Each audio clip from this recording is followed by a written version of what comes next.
Please, ayoko nitong mangyari. Hindi ko kayo isusumbong. Pangako. Pangako, hindi ko sasabihin kahit kanino. Late ka na para dyan, Miguel. Nakita mo ang hindi mo dapat makita. Hindi ko sinasadya. Dumaan lang ako. Hindi ko alam na kayo yun. Pero alam mo na ngayon, di ba? Kuya, Kap, kahit sino sa inyo, please, gusto ko lang makauwi. May pamilya ako. May ina ako naghihintay. Hi, ako po si Lyra Santos, 27, freelance investigative researcher. At itong kwento na ibabahagi ko, nagsimula lang dapat sa isang simpleng documentary assignment. Pero nauwi siya sa isang krimen na matagal nang tinatago ng buong barangay. At sa isang mensaheng hindi ko inaasahang makakarating sa akin.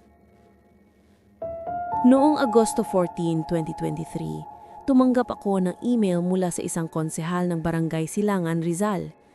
Humihingi sila ng tulong para gumawa ng feature video tungkol sa kasaysayan ng barangay.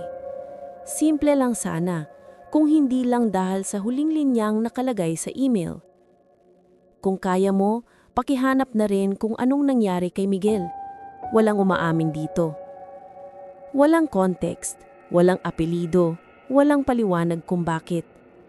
Pero sapat na iyon para magising ang pagiging investigador ko. Pagdating ko sa Barangay Silangan, may napansin agad ako. Tahimik ang mga tao. Parang laging may minamadaling itago.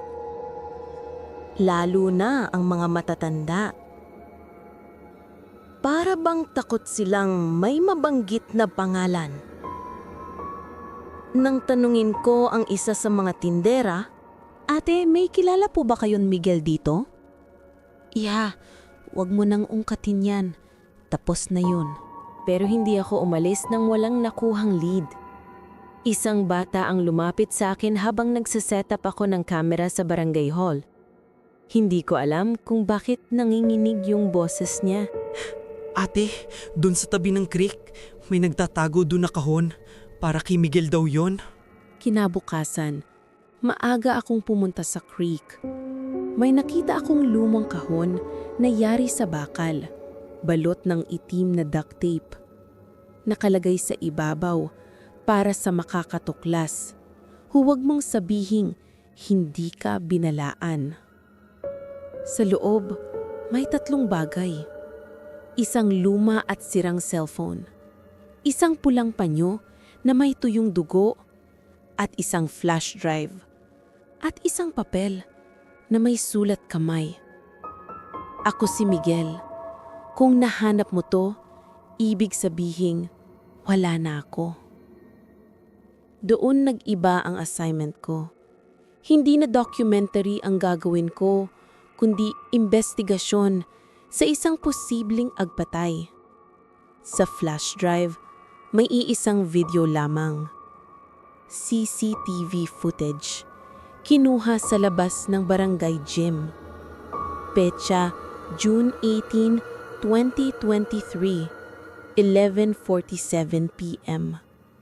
Sa frame, may isang binatang tumatakbo. Hitik sa putik. Halatang takot.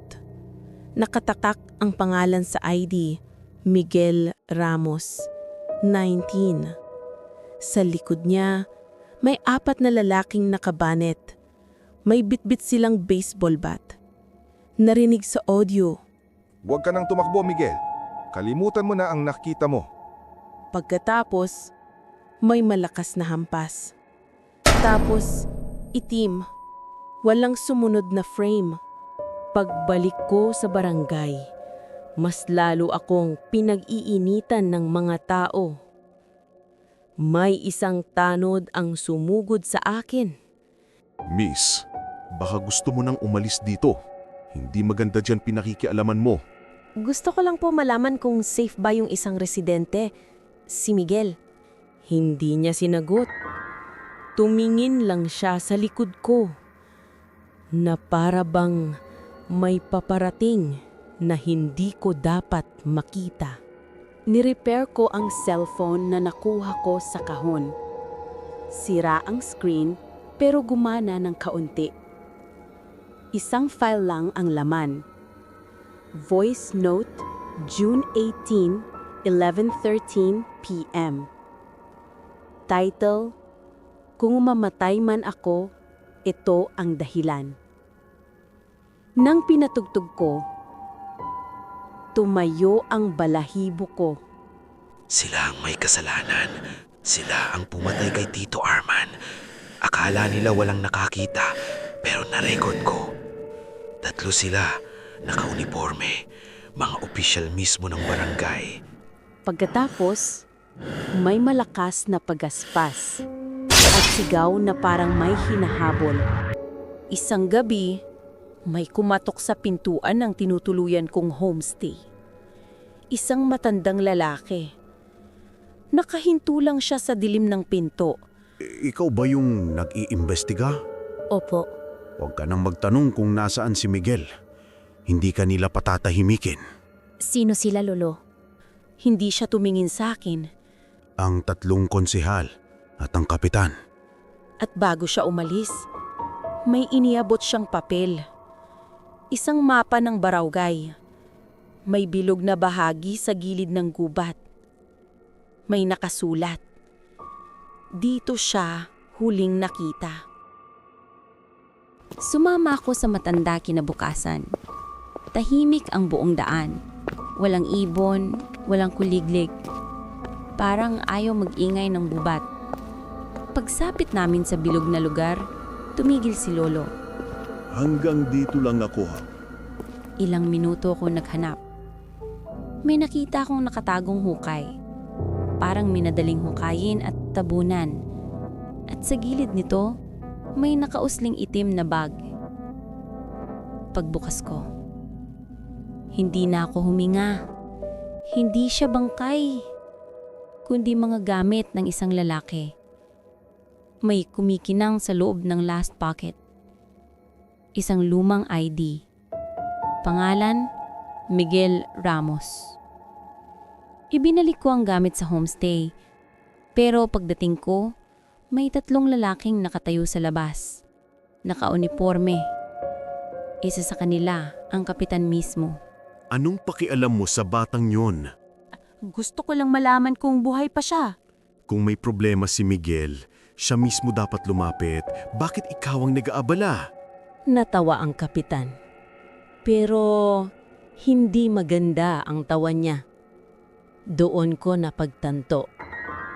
Alam nilang may hawak akong ebidensya. Nagdesisyon akong iwan ang barangay kinabukasan.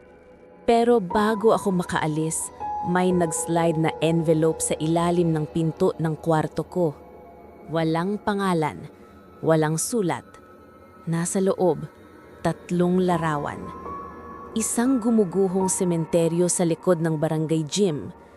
Isang screenshot ng CCTV na mas malinis kaysa sa nasa flash drive. At isang picture na kuha sa loob ng gubat.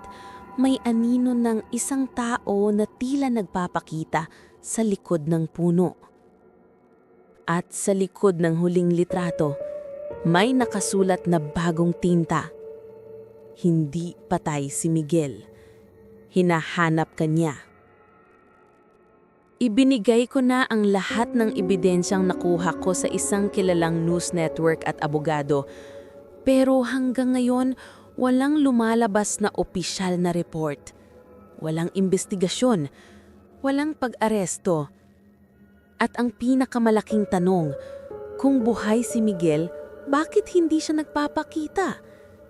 Kanino siya nagtatago? At bakit ako ngayon ang sinusundan ng mga taong hindi ko nakikilala kahit pa nakauwi na ako?